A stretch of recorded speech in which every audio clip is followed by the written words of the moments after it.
Former Michigan Congressman and CNN national security commentator Mike Rogers to get his expertise on this. He's also the host of CNN's new original series. It's called Declassified: The Untold Stories of American Spies. It premieres this Sunday night at 10 o'clock. And we're finding out about this killer's family, Mike Rogers, though not his wife. So first, we learned about a possible attack and his involvement around 4 on Sunday morning, and then the police showed up at his home of the gunman's sister. The sister then contacted her father, who lived just doors away. So this happened before the gunman was killed, about 2 hours later. And any idea how police would have known that his identity at the point in order to go to his family's home? Well, there's probably several things. They probably did an immediate review subsequent to the notification of the shooting and looked back at any chatter that they may have had or any other leads that they may have had. And we can't rule out that they had other leads about this individual. So they would go back, and that would be a normal course of business, saying, we have this shooting. They understood that this shooting was underway. So the local law enforcement was there to contain that. Investigators were trying to probably make sure, okay, is there anything else we need to worry about? Can we get to the house?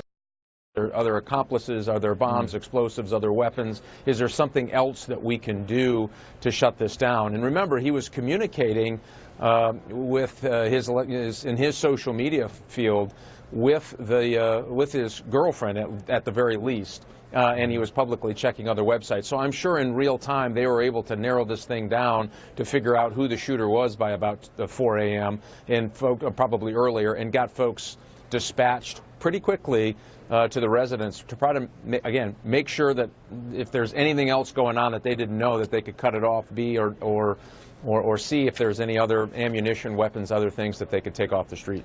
Let's talk a little bit more about those text messages, about him and his wife texting each other during the attack. We know investigators are taking a close look at her. What exactly are they looking for in order to tie her to this attack, Mike? Well, they're going to try to figure out, did she actually know what his intentions were, which is key. Did she facilitate his actions that night? When she went to the store, did she know that he was buying ammunition specifically for a terrorist attack? When he was going to the Disney property, did she know specifically that he was surveilling that particular location as a possible attack, or other places? And when he went to the Pulse nightclub, apparently she had been with him at least once. Was she, again, party to the conspiracy to commit this horrendous act of murder? So that's what they're going to be looking for. It's not just enough to say, well, I tried to talk him out of it.